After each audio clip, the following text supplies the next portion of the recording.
Hey guys, it's me again, Orchflair What Ifs. Where I last left off is Deku and the Amazons have just been sort of put together into their own little company. Now, I'll say this. I'll give like a rundown how everything's looking out at the moment. Deku's forces have around 20,000 men. The enemy's forces is around 30,000 men, but they do not know that number. Some of these lords are just expecting them to go in and squash some ghouls, while some other ones are preparing for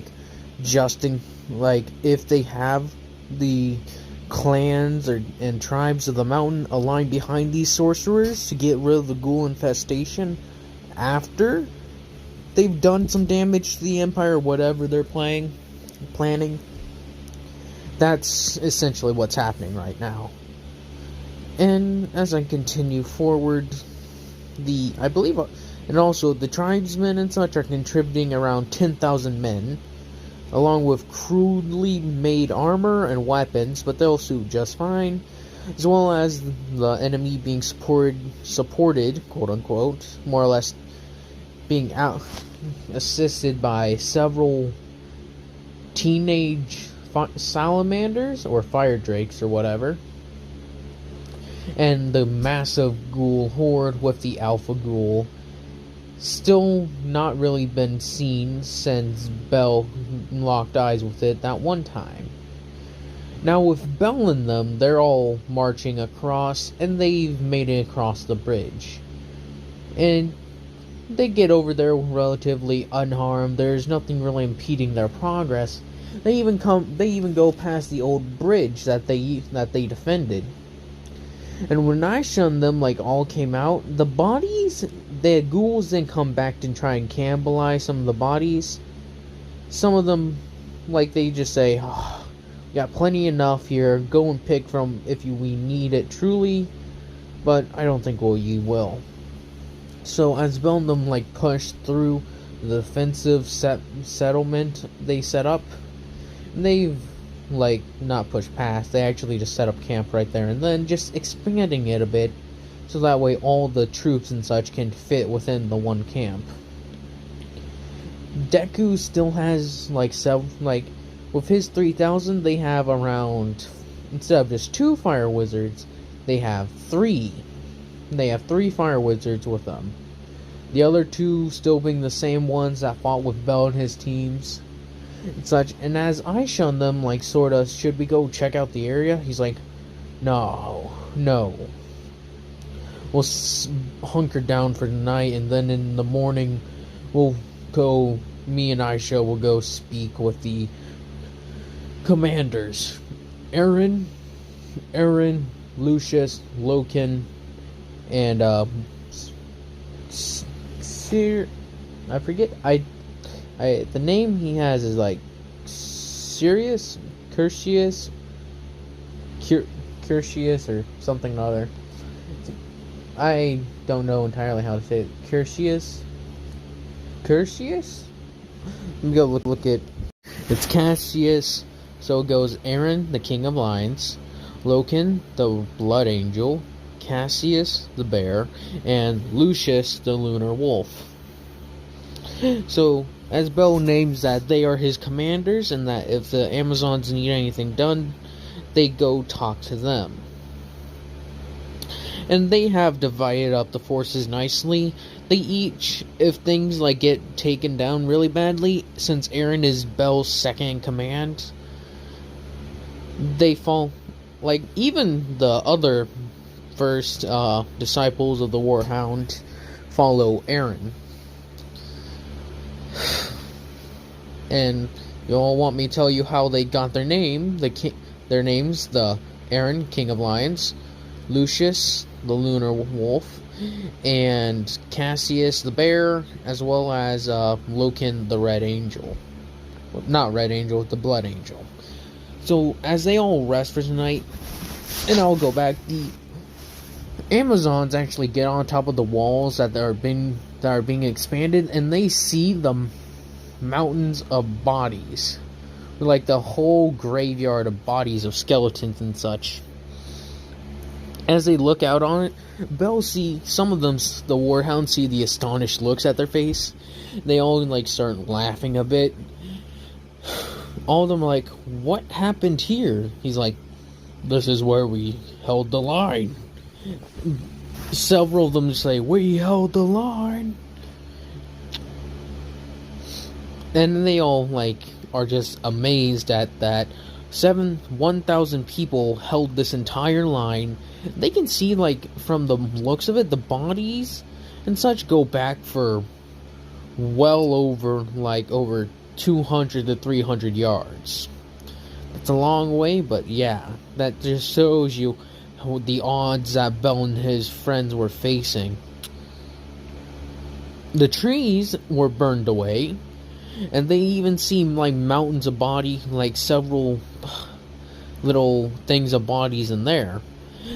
As Bell and Aisha, after they go through the night, and the fortifications have been expanded and even better equipped. They have spikes and such along the walls, so that way the lesser ghouls can't just easily climb up them as they did before. As Bell and Aisha go meet them for the final meetup, so that way they can get everything in order, Bell and them speak. "So, what's the game plan here?" Bell, let's see, we have 20,000 men at the very moment. That's including you and Aisha's group. Or roughly around that amount. So,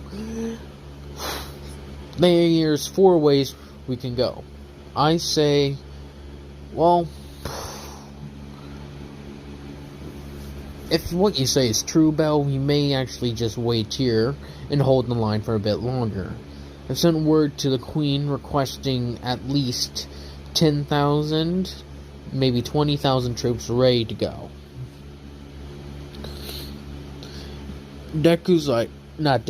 Bell is thinking, Also, if you hear me say Deku, I mean Bell. But as Bell's thinking about this, he's like, how long could that take?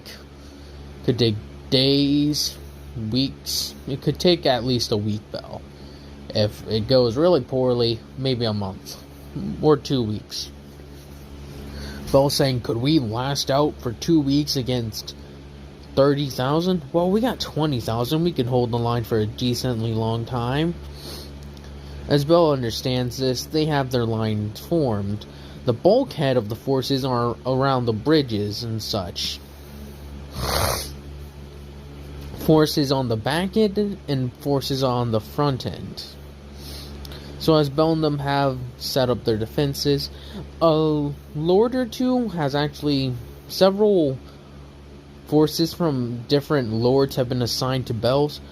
Some of these are high ranking, I guess, in the eyes of the Lord's army, but when they try to start ordering around and start pushing around slaves, Aaron and the others shut down that quickly, saying that they may be big shots in their Lord's army, but in the Warhounds, you listen to us, understood? Some of them try to say, know your place, slave, as they try to activate the collars. Aaron, at this point, counts this as treachery, grabs him, and just throws him off. Literally just grabs him, knocks the weapon out of his hand, grabs him, and just throws him off. And yells at anyone else? God! Now you'll follow our orders, slavers, or you will be tossed off what was his name? Marcus. You'll be tossed off like Marcus. Listen to your friend. What's your name? Jeb. Listen to Jeb here. He's a smart one. When Bell returns, he hears what happened. He's like, it had to be done. But to give you an outlook on how Bell's defenses are set up, their walls have spikes and have positions for archers take up without worrying of flying ghouls. They have sort of a little roof and such above them. And the walls are quite big and such, very large. So that way a beta ghoul can't really just jump over them and such. And as this is happening, Bell has assigned several warhounds to guard, be like near the front gate, and to always be on watch. Deku has also divided up Aisha's forces. Excuse me. I want to sneeze, but... Ooh. As Bell and them are giving the orders, Bell asks Aisha if she wouldn't mind splitting up her forces, so that way they can be able to defend the back properly as well. Aisha questions the fact of why do we have to defend the back, and Bell gives a rundown on what happened last time. That the ghouls had gone around after they completely slaughtered the last remaining of the first army the first time we came in contact. God. Sorry, you gotta listen to this. But Belle tells her how they literally wiped out an entire army or a garrison, like of 1,000 troops or so, and then completely tried to storm us from the back. But thankfully, Aaron and the rest were over there defending them. And she's like, you were left to defend at the front all by yourself. He's like, they needed them in the back, so I allowed them to go. For if the back falls, we all fall as well. But that, if your back is not covered, you most likely get stabbed. So as this is said, she takes it, noted. And Deku just essentially tells them, like, just wait. And they're like, that's it? Just wait? Yep. We're gonna be holding the line for a little bit, and they'll probably send a few assaults at us. Hopefully they do.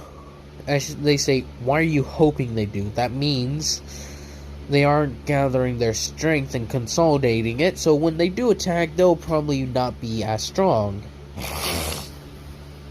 But given we've let them alone for a few months, no doubt they've regained their numbers and then some from the assaults they have sieged us with. And I pray to... Well, who do you guys pray to? We pray to Ishtar. And what kind of god is this? She's another form of the goddess of beauty. He's like, I see. Well, hope y'all can just pray to her or whatever, or to a god that knows anything about fighting. I have faith in my men's skills, but I wouldn't mind a berserker's rage or a berserker's strength at any point. So, and as he continues, wait, are you all from Orario? Oreo, as he says the name, Orario, yes. Are you from there? As they say yes, they can see he gets visibly excited. And he actually questions them, what is it like? And what's the dungeon like? As, like, several of these questions are asked very calmly and such, and as I'm making it, he's like, I heard the dungeon is quite impressive. Is it so? And they explain, like, how some of the monsters and such appear. He's like, oh, maybe if I ever reach freedom, I can take Integra there. As they hear the name Integra, and they're like, who's Integra? They probably know, but want to see if they'll tell him. He's like, she is my wife. As they're like, oh, so that's why, yeah. It was nothing to do on your part, as he says they are very beautiful and such. It's just that he's already married and such, so. Some of them say, well, even married men during campaigns and such still take the services. He's like, I'm not most men. So, as we continue to fight, let's go forward, shall we? As they take up their defenses again, and Bell's taken up his not cold and calculating, but his very calculating mindset. Always just thinking of what to do and making up scenarios just in case, like, oh, if they send several, like, entire army of barbarians and savages and such, supported by several thousand ghouls, what will they do? Like that sort of stuff. So as Bell runs these things through his mind, they continue to rapidly just wait. By this point, Gary has received a message from the Queen saying that she'll be sending around 10,000 troops, boosting them to around 30,000. They receive these troops and they are taken across. And as Bell and the forces are told that they are to push up, and the Queen has sent a special group, not meant for Gary to control, but for Bell. It is a group of not 6,000, another 3,000 gladiators and such, taken from the gladiatorial arena, as well the Grand Colosseum, as well as several other pit fighting rings. They are to be put under the under the command of Bell, who she then says in the message is to come up with his own banner and such, so that way they can be distinguishable. So as Bell is thinking about this, is the Queen crazy or something? As they're like, the Queen cannot be serious. As Bell, and this was all read out loud to the other lords before Bell arrived, and as he arrived, Gary gives him the whole rundown. He's like, she crazy? Why am I being given command of 6,000 troops? Doesn't make any sense. As he essentially like, I don't know. Maybe she can tell you'll probably be a big part of this. But it doesn't matter to me. You're to train up those gladiators the best way possible. And she also adds a P.S. Tell Bell he is to design his own banner to differentiate himself from the rest of you. Because she'll be sending some of her personal bodyguards and such or some of her personal guard or royal guard to guard each of the lords there, or each of the important lords there. As this is heard, several of them are freaking out. So Bell is like ordered to create his own banners. As Bell and Aisha go back, and Bell saying hi to Margaret again. She says, so how has it been with the Amazons? As he's writing, he's asking why she's following them. Well,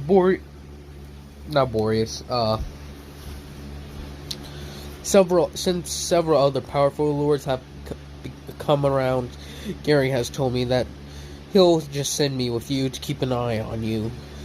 He's like, and you're telling me this, why? Just like I don't have anything to worry about. You want me dead, you would have killed me already. Like, to have a point there. Which brings up the point, Aisha's like, so, if she enslaved you, why haven't you killed her? Well, one, I'm pretty sure it would be pretty obvious that was me. Especially in some of these earlier missions. But now, hey, Margaret, maybe I could move out of the way as a ghoul tackles you, She's like, oh, you watch it, I could do the same to you, as they give a laugh. They're like, how do you two not hate each other? Oh, we hate each other a lot. But it's...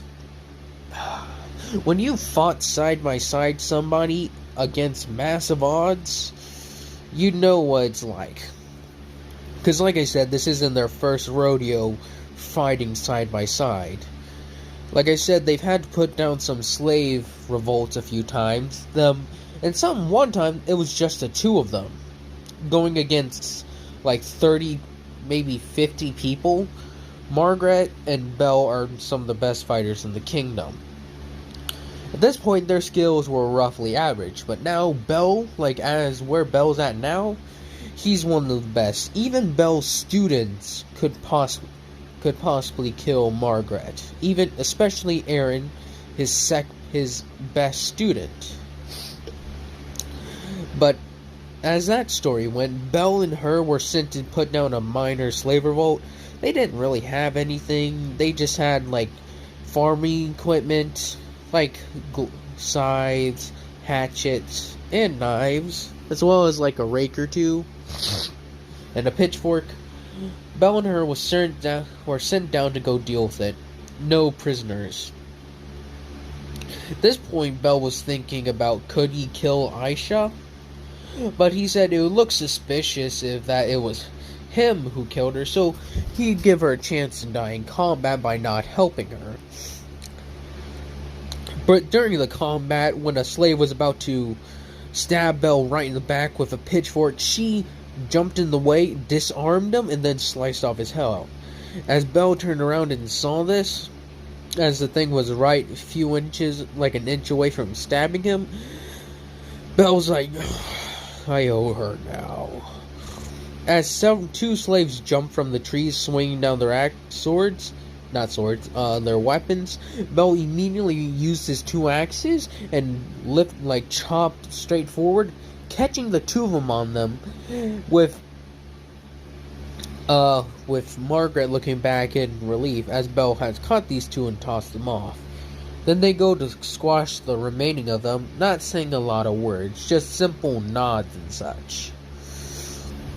Now granted, like I said, they still hate each other a lot, but they have some sort of camaraderie about them.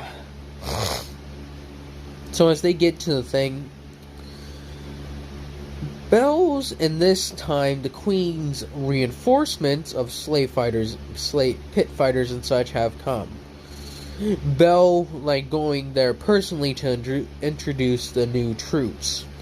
Some of the other pit fighters that were the champions of their thing, all know of Belle and his miraculous tales of defeating a giant fire drake and such, so they all acknowledge him. And several of them are sort of copying the warhounds. Several of them are not all of them were trained by Belle, but the stories and other things have gone around to the pit fighters, so others have adopted Belle's style and such. So 2 axes, cloak, yada yada yada, as well as heavy armor. So as both of them are marching forward, as these new troops are put through the rigorous training that he's done with all his troops, even the normal casual pit fighters, they're turned into a force to be reckoned with. So they have, I said 6,000? So the Warhounds elite force, the actual Warhounds, have been swelled to well over 1,000, with 2,000 to 3,000 spearmen and swordsmen, with the rest being made up of archers, and the rest being made up of, and some of the final ones being made up, and the rest being made up by the Amazonians. 6,600. Whew. As well as with several wizards. At this point, Belle has 5 wizards with him. So as they all continue marching, and every now and then, a few pit fighters have challenged Belle to see if he was actually what people say he was. He immediately defeats them and doesn't kill them because he actually had a few good fights with them. And if they can give him a good fight, they're probably a good asset as he lifts them up. Welcome aboard, Warhound. As they all take up the name, most of them are swallowed up into the Warhound ranks. And at this point, Belle has talked with his legion, quote unquote, because I'll say that's what since it's the empire, an empire, and when I associate anything with an empire thing, when I think of a military force, is the legion. So Gary's legion and such, Belle's been given an order to come up with its own banners, as well as sort of war cry.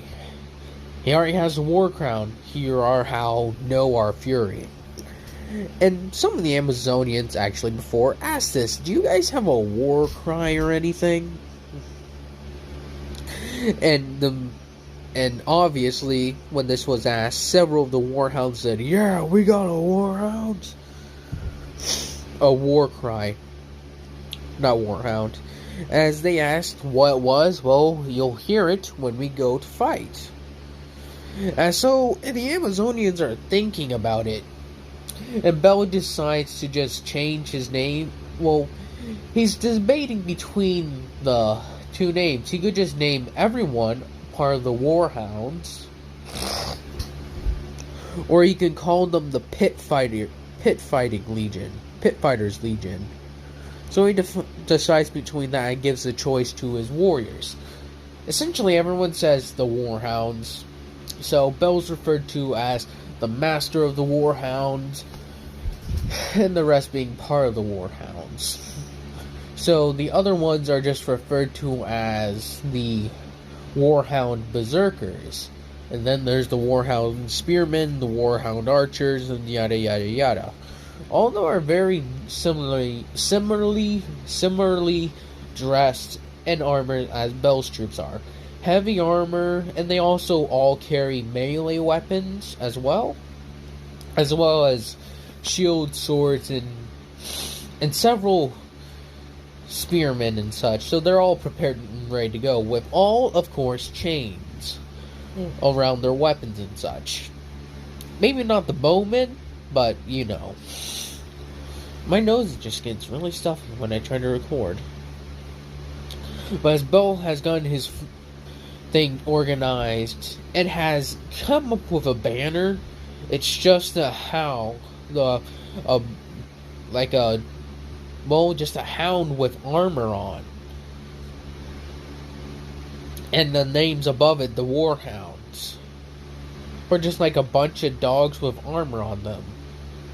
So, as this has been depicted, and they start flying the banners, there's like standard bearers, I guess. Not standard. They're just banner bearers and such, as they like walk forward with painting the Warhounds on their shields, armor, and cloaks and such.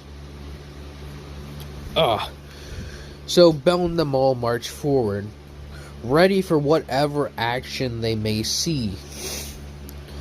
Bell's and the rest of the forces have been distributed. So as they're marching up, Bell's like at front and center.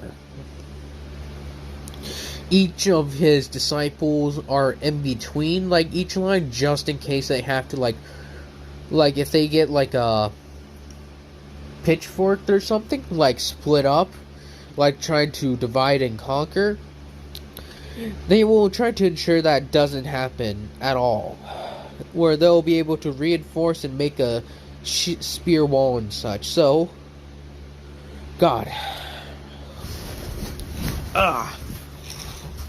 My nose just gets really stuffy when I try to record for some reason. Any other time, it's fine. But as soon as I start to record, it's just getting all stuffy. So as Bell and them get ready to fight any fight, Bell's forces are made sure that there's, even along the side of the army, there's just like 2 rows of spearmen at the least. That will, if given the order, are supposed to form up immediately and form a shield wall around the entire little army.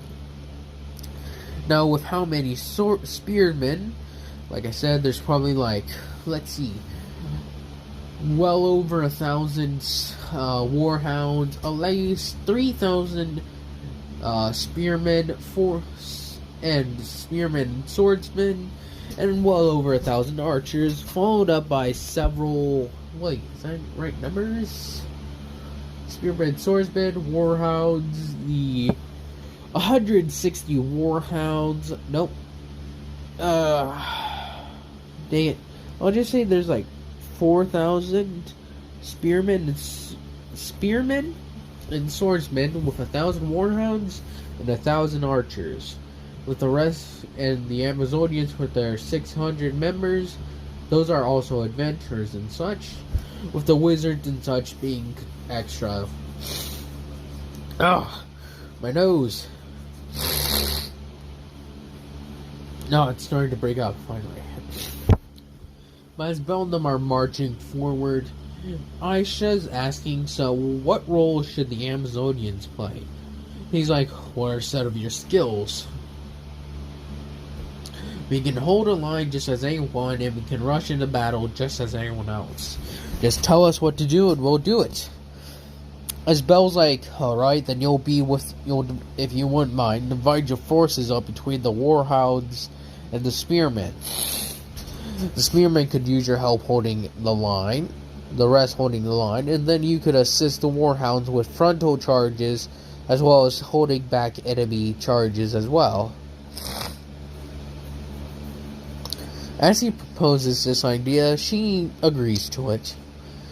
As Belle and all of them keep marching, then they reach to where they were in the beginning. The first place, the village is burnt down, and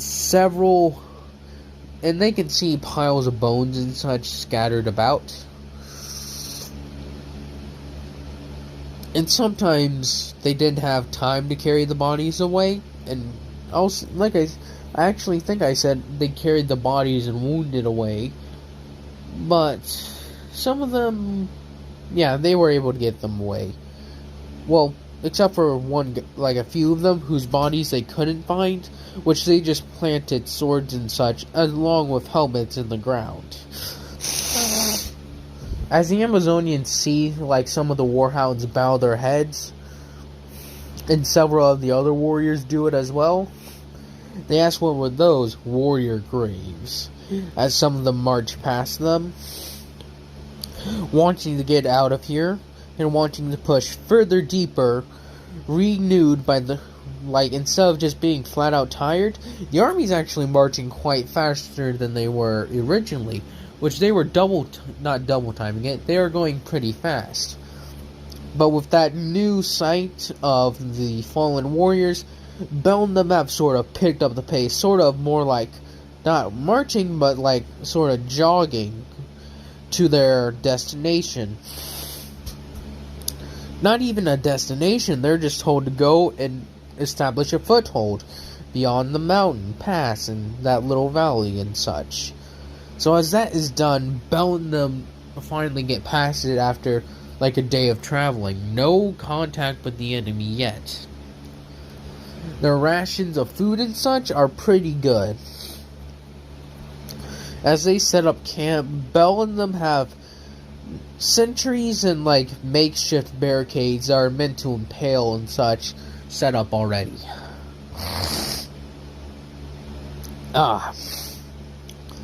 They're ready to repel attack if need be. So as Belle and them are, like I said, ready, out of nowhere they see shapes flying in the night sky. Belle says for the archers to get ready. He was discussing this with Aisha. It's actually Lucius, the lunar wolf, that not warns them, but tells the archers to get ready and to alert Belle and Aisha. As they're alerted to what's going on outside, Belle looks up and also notices the figures moving in the sky. He says those could be birds, but keep those archers up.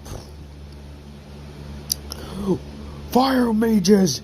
Start setting up torches! As they set up fire and such, one sends a light bulb into the sky, then it's just a swarm of those flying ghouls. Flying ghouls! As this roar is let out.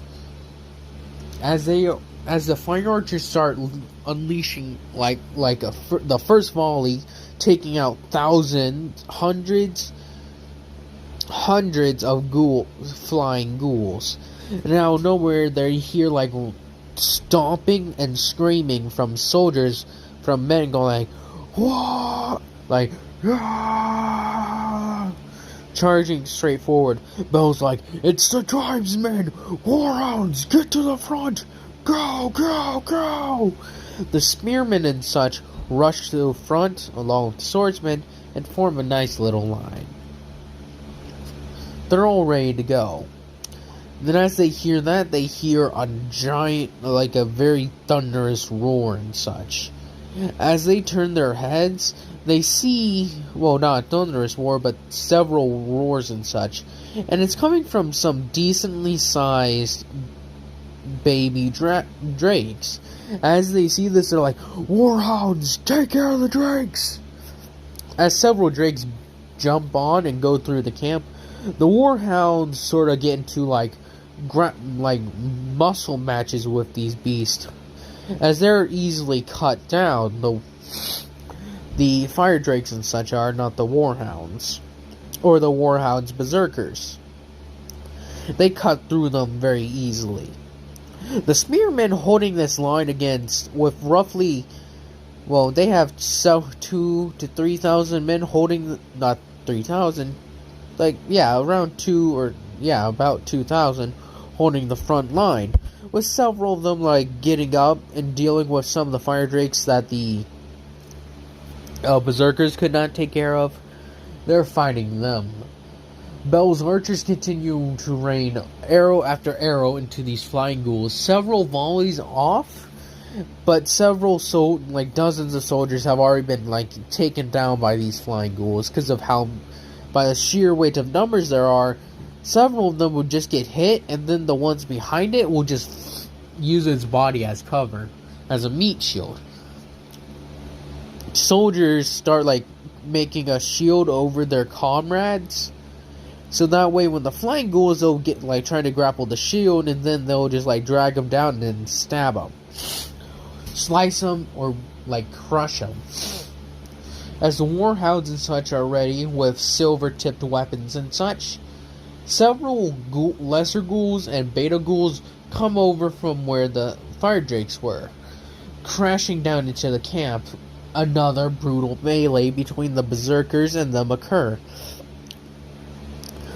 Hammers are, war hammers and such are hit into the skulls, causing burning, slashing, burning, stabbing, burning, and all the kinds. And Bel's, the Red Angel, not Red Angel, Loken, the Blood Angel, is earning his name.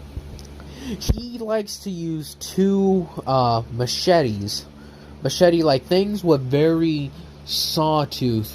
Like, if anyone knows what a sawtooth knife is, they know they were supposed to cause very bad bleeding.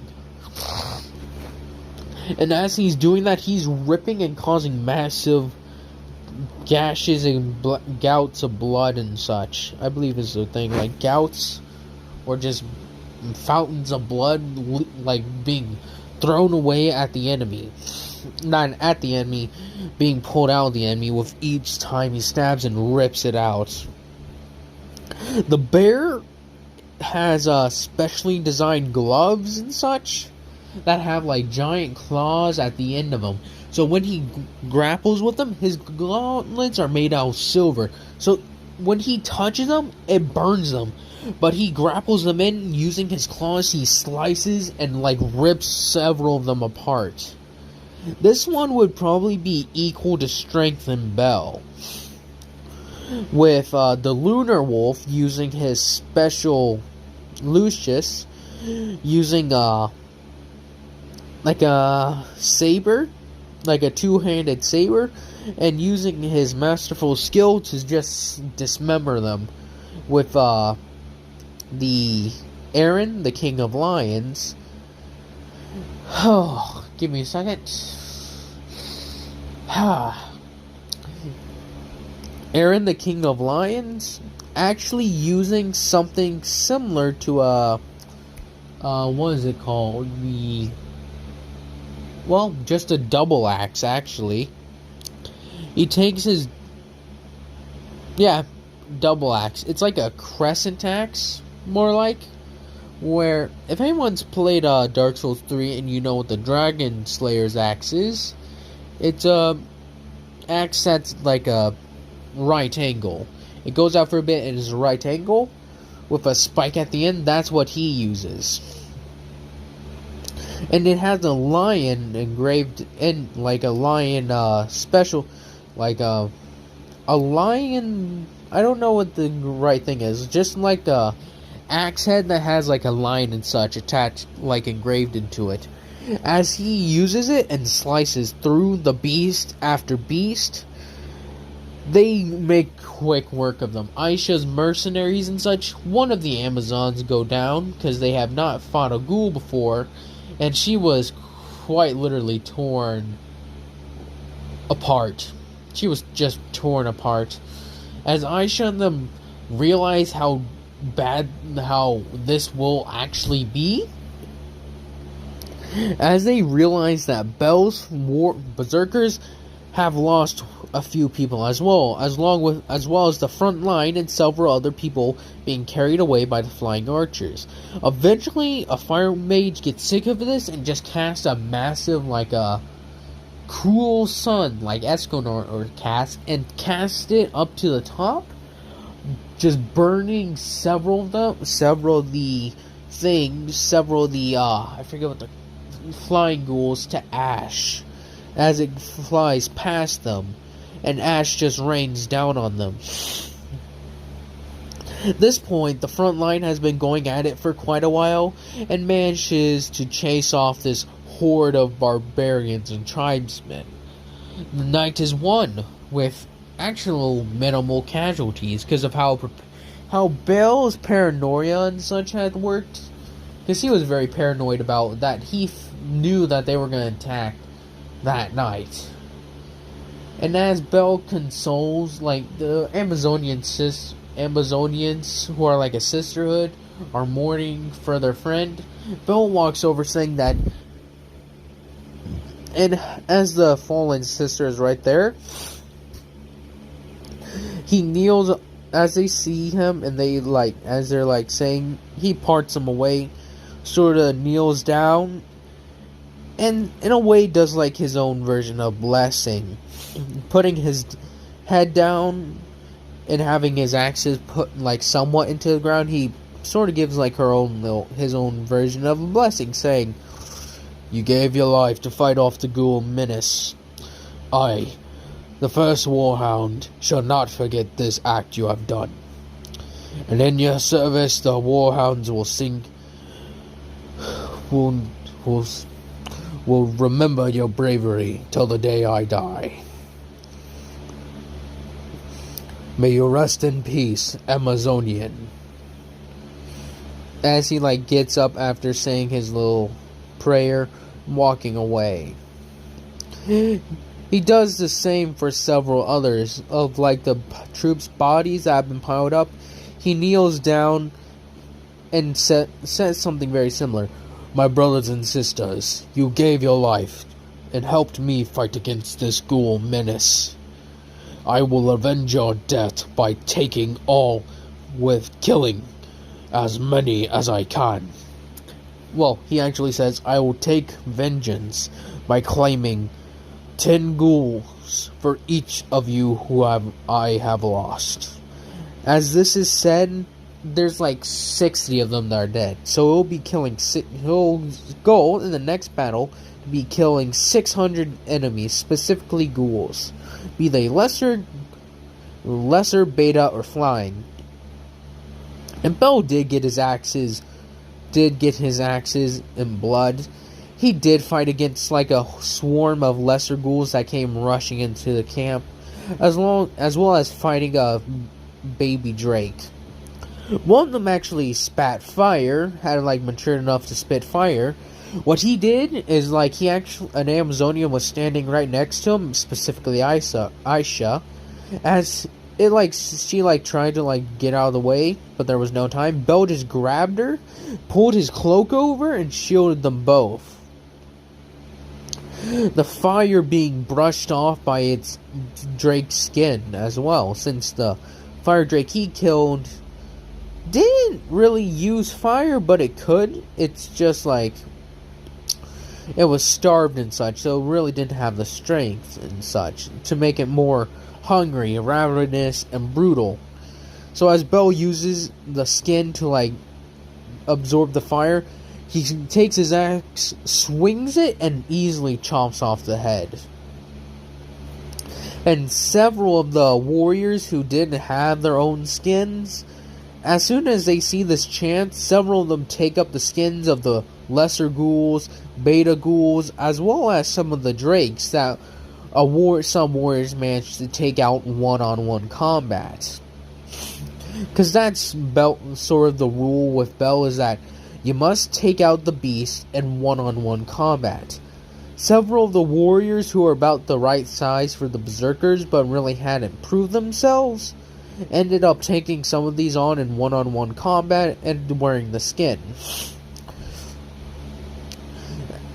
And they've been not recruited yet, but they have been taken notice in that they have completed the first of many things. Though they have the chains and the one-on-one combat, they must be like in the front lines with the berserkers for at least one battle. As several of them are pretty much forced into the temporary berserker class. Yeah. And I want to thank you all for watching. This will be the second video today. Thank you all for watching. Hope you all have a nice day, nice night, nice life. And sorry since my nose is stuffy and you hear it. It's just, for some, I don't know why. I just was fine earlier, and then I tried to record. Then out of nowhere, it's just as soon as I try to record, my nose gets all stuffy. But again, have a nice night, nice day, nice night, nice life.